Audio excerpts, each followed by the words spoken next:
we move on to discuss the Philadelphia Eagles and whether or not they are the best team in the NFC. Look, the Philadelphia Eagles, they've done a remarkable job to climb up from a. I thought they were in a pretty dark place as a franchise after that. Not the Buccaneers wildcard game. I'm talking about that Buccaneers game this season. It was their fourth game of the year. They fell to 2-2, and in that game, they were completely dominated by that Buccaneers team. Especially in that first half, they were leading. They were down as much as 34 to no, not 34. It was then they were down 24-7 at halftime, and they were really thoroughly outplayed, and they really, really, really struggled. And even in the weeks later, it was, they struggled even in the weeks later, going up against the Browns. I thought they played a pretty poor game then against the Giants. They won that game 28-3, but they struggled in that first half. I believe, it was 14-3 at half, but they didn't really play good football in that game. Didn't really move the ball as I expected them to. But Saquon did have a big one. I think that was Saquon's, redemption game after he cost them that Falcons game earlier on this season. But since then, what they've been able to churn up wins. It was that for me that the breakthrough for them was that Cincinnati Bengals game where they went into Cincinnati and they thoroughly dominated the Bengals, and it was an offensive masterclass. It was a great balanced offense. Jalen Hurts was able to go 16 of 20 for 236 yards. Saquon had 22 carries and 180 yards, and it was very good complementary football. They were able to pick off Joe Burrow, turn that into points, and the offense complemented the defense. And it was great. And then they've been able to turn it on since then. They beat the Jaguars despite Nick Sirianni doing everything he can to give the Jaguars the win. They destroyed the Cowboys. They beat the Commanders. Commanders were flying high at that point. They beat the Rams. And then now their biggest win of the season, going into Baltimore and beating the Ravens to improve to 10-2. They are, looking a really good outfit because even last season, offensively, they weren't a bad offensive football team. It was that defense that was atrocious, especially down the stretch. And it seemed like anytime that defense needed to make a play, they didn't. This time around, the defense is making that plays. Jalen Carter has turned it up a notch. That secondary looks like a completely different unit from last year.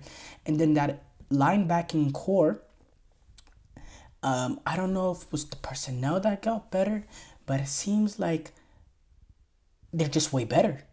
Number one, it starts off from the defensive end. The defensive ends, especially in the run game, they're getting a lot more penetration than they got last season. And it's allowing the linebackers to play up the gaps. It's giving them a little bit more freedom to play up the gaps because of the penetration that the defensive linemen are able to get. Not just talking about the pass rush. I'm talking about in a rushing defense. That defensive line is dominating that line of scrimmage. In the secondary, Reed Blankenship. What a rookie he's been. He's completely changed the game for that Eagles secondary as well. He's always at the right place at the right time. He has a knack for getting on the football. He's good coming up and making plays in the run game as well. It's a different defense under Vic Fangio. And then offensively, they're finding that right balance of not forcing. There was a lot of moments last season, especially late on. And a lot of it has to do with the fact that they're just because of how awful their defense is, they're getting down in games. They turned into a drop-back passing team. And that's not what Jalen Hurts does the best. He's best in a balanced offense where he can use his RPOs, where, everything is balanced and guys can get schemed open, all that. Takes the emphasis off Jalen Hurts, and Jalen Hurts can also use his legs as an impact in the RPO game and all that, and his physicality as a runner. That's his game. And because of Saquon Barkley and how they're able to dominate the line of scrimmage as an offensive line, they're able to be more balanced, which allows Jalen Hurts to get back to playing in his, MVP caliber ways that he was showing us in the year that they reached the Super Bowl. And yeah, it's been, they found that formula that they had in that Super Bowl year. Now, I want to slow down the roll on are they the best team in the NFC? Well, no. No, they're not. You know, the Philadelphia Eagles, they've been a lot more balanced and all that. Don't get me wrong. But I still have a hard time choosing them over Detroit just because of how great Detroit has been. And where's the drop-off with the Lions? We have a great game coming up tomorrow, or we're past midnight, so technically today, where they take on the Green Bay Packers. But, bro, the Detroit Lions, I mean, this is an electric offensive team, an absolutely electric team. And I think they have more offensive firepower than Detroit, than Philadelphia.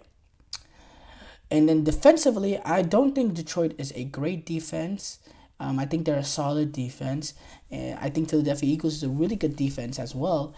But I think defensively, they're not that far off each other. But I think definitely Detroit Lions have an offensive firepower advantage with what they can do in terms of the run game, how great Jared Goff has been, how they have Amon-Ra St. Brown, a great possession receiver. They have Jameson Williams, someone that can push the ball down the field, someone that's also a factor on jet sweeps and all that, with trickery and all that. And then Ben Johnson at the wheel with what he's able to scheme up. And then that defense as well, what Detroit has is an opportunistic defense when they need to come in and lock down for a game. They can hold down the Packers to 14 points. They can hold Indianapolis to 6 points. They can hold Jacksonville to 6. Well, that game was a blowout. Let's forget about that. They can hold the Texans to 23 points despite Jared Goff giving the Texans 5 extra possessions. They're able to make those opportunistic stops and get certain turnovers that can change a game. You saw Detroit. They have that ability to them. I just think Philadelphia, I'm a little queasy. Yeah, they're 10-2, but not the biggest. Look, I'm not that impressed with the win against the Ravens. I think the Ravens are a team that can be got. We saw Pittsburgh, in Jacksonville. Jacksonville had a chance to win that game at the end because of all of Nick Sirianni buffoonery. We know what Cincinnati is. The Dallas Cowboys, forget about that. Commanders, they look a little iffy. They lost to the Cowboys the week after the Rams. The Rams was a decent win going away, but I don't know. I just feel like the Eagles are lacking that little bit to be able to get past a team like Detroit. I do. I think they are the second best team in the NFC, but there are Minnesota's. No, Minnesota is far from them. I do think Green Bay has an opportunity to challenge Philadelphia for that second spot, though. I think Green Bay is building something now. Recently, with the run that they've been going on, and now they're starting to, Jordan Love is starting to protect the football, and they're starting to dominate games. The last 2 wins have been dominant victories over the Miami Dolphins and the San Francisco 49ers. I talk about the Bears and that Hail Mary lost. That loss that they suffer on a Hail Mary completely changing their season. I think that blocked field goal that the Packers had, to win that game against Chicago on 17th, I think that's something that can change the season for Green Bay. I think, negative plays like that can change your season, but positive plays could also have the same effect the other way. And I think we might be seeing some dividends of that with the Packers right now. But yeah, are they the best team in the NFC? Nah, I'll still give it to Detroit. And as far as the NFL, a lot of people are, talked about the Kansas City Chiefs and saying they've fallen off and all that, but they still have the best record in the league. And until I see someone knock them down in the playoffs, they're the best team in the NFL. They'll stay number one in my power rankings as long as they have the best record in the league. The audacity some people have to say, oh, Philadelphia, the Chiefs have fall off. Well, did you see how they looked throughout the regular season last season and they ended up winning the Super Bowl? This time around, they're 11-1. Like, what else do you want from Kansas City? Yeah, they don't look dominant in games, but who cares? They built that winning pedigree and winning mentality. And it's going to be a very, very difficult task for a team to knock them out in the playoffs because they have this ability to win close games no matter what. That is a skill. And yeah, I send my good luck to the Buffalo Bills, and the Baltimore Ravens, and maybe Detroit if they take them on to the Super Bowl, or Philadelphia again. I send them my good luck, but that'll be very, very difficult. A team I do believe will have that chance, though, will probably have the best chance, especially in the AFC. The Pittsburgh Steelers, with the way that they defend, with Russell Wilson's ability not to push down the field, I also think they have the coaching pedigree of Mike Tomlin to be able to match up with Andy Reid. It's a Steelers team, it's a Steelers coaching staff that the moments will not be big for them. They have the experience to match up with the experience of the Chiefs coaching staff. And the big advantage is the Chiefs, in my opinion, have a psychological hold over the Buffalo Bills, over the Baltimore Ravens. I don't believe they have that same advantage over the Pittsburgh Steelers. Yeah, I know they beat them in a playoff game. I think it was 2 seasons ago or so. But that was a Steelers team that sneaked into the playoff as a 7 seed. Like, let's be objective, like the Steelers, they were gonna go home no matter what. I think that game finished like 42-7 or something ridiculous like that. Like